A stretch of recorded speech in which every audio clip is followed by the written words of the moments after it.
Assalamualaikum warahmatullahi wabarakatuh. Bismillahirrahmanirrahim. Alhamdulillahilladzi nahmaduhu wa nasta'inuhu wa nastaghfiruh wa na'udzu billahi min syururi anfusina wa min sayyiati a'malina. May yahdihillahu fala mudhillalah wa may yudlilhu fala hadiyalah. Asyhadu an la ilaha illallah wahdahu la syarikalah wa asyhadu anna Muhammadan abduhu wa rasuluh la nabiyya wa la rasulah ba'dah. Allahumma salli wa sallim ala sayyidina Muhammadin wa ala alihi wa sahbihi ajma'in. Amma ba'du. Pertama, saya harus menyampaikan puji dan syukur kehadirat Allah karena Allah telah melimpahkan karunia-Nya kepada kita sehingga pada saat ini kembali kita dipertemukan di bulan Ramadan. Semoga apapun yang kita kerjakan yang bernilai kebaikan senantiasa menjadi sesuatu yang diterima oleh Allah. Salawat dan salam semoga ditetapkan, terlimpah dan tercurah pada panutan kita, junjungan kita Kanjeng Nabi Agung Muhammad sallallahu alaihi wasallam, kepada keluarganya, sahabatnya dan pengikut-pengikutnya. Semoga kita digolongkan sebagai umat yang mendapatkan syafaat baik dalam kehidupan dunia maupun yaumil kiamat kelak. Amin Allahumma amin.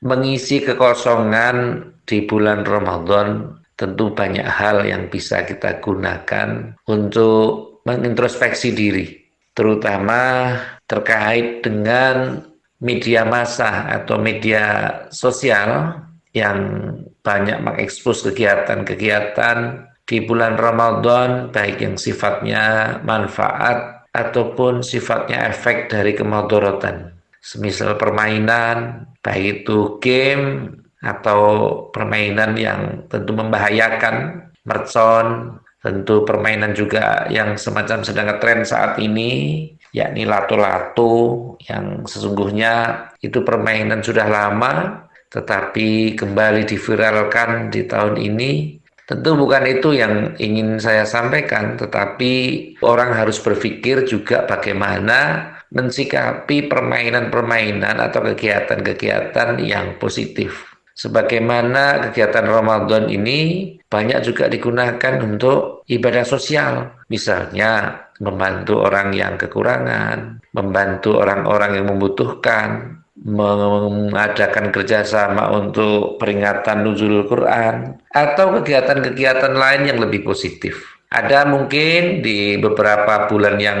lampau, ada kisah anak yang merawat ibunya selama belasan tahun tanpa listrik, tanpa adanya fasilitas yang mendukung, padahal dia atau mereka ini berada di rumah yang mewah di kawasan Jakarta. Ini bisa booming karena ada media, ada orang yang menyiarkan, ada YouTuber yang menyampaikan, dan ini direspon oleh banyak pihak. Saya lebih percaya kepada kalimat bahwa banyak orang yang ada di Indonesia ini banyak orang baik. Buktinya ketika ada informasi tentang tersebut, misalnya ada gempa, ada banjir, misalnya gempa di Pacitan, ada gempa di Sorong, Papua, ada gempa di Manado, di Sulawesi, ada gempa di Aceh dan sebagainya, di Yogyakarta dan sebagainya. Mereka yang mengerti itu langsung memberikan bantuan. Mereka tidak berpikir apa yang kena bantuan atau yang kena gempa ini orang-orang muslim atau non-muslim. Disinilah letak bagaimana kebaikan itu ada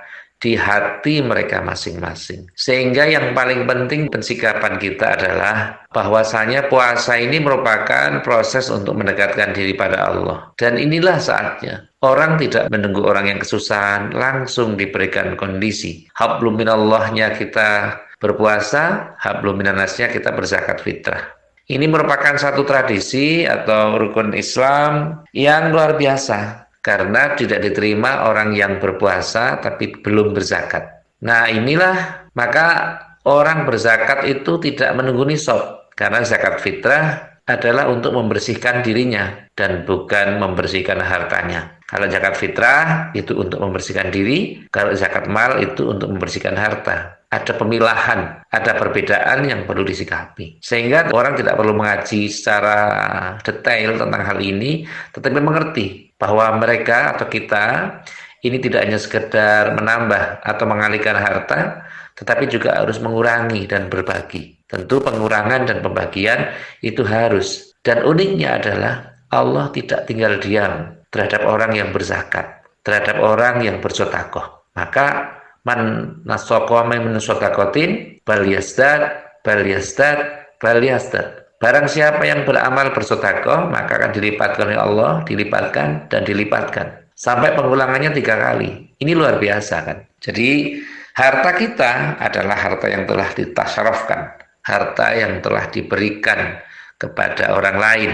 Sedangkan yang mungkin baru kita simpan mungkin bisa miliknya mall, miliknya pasar, atau mungkin miliknya sesuatu yang nggak jelas dan sebagainya. Tapi dalam hal ini tetap untuk mengisi kekosongan, monggo kita mencari kegiatan yang bisa bermanfaat, yang tidak hanya sekedar memenuhi hawa nafsu kita, tapi juga memenuhi hal-hal yang positif yang diberikan oleh Allah dengan meninggalkan sesuatu yang tidak manfaat dan menjalankan sesuatu yang manfaat. Akhirnya terima kasih atas perhatian dari semuanya yang telah membantu terselenggaranya acara ini, dan ada kekurangannya saya mohon maaf. Saya akhiri, fa huwa muwaffiq ila aqwamit thoriq. Wassalamualaikum warahmatullahi wabarakatuh.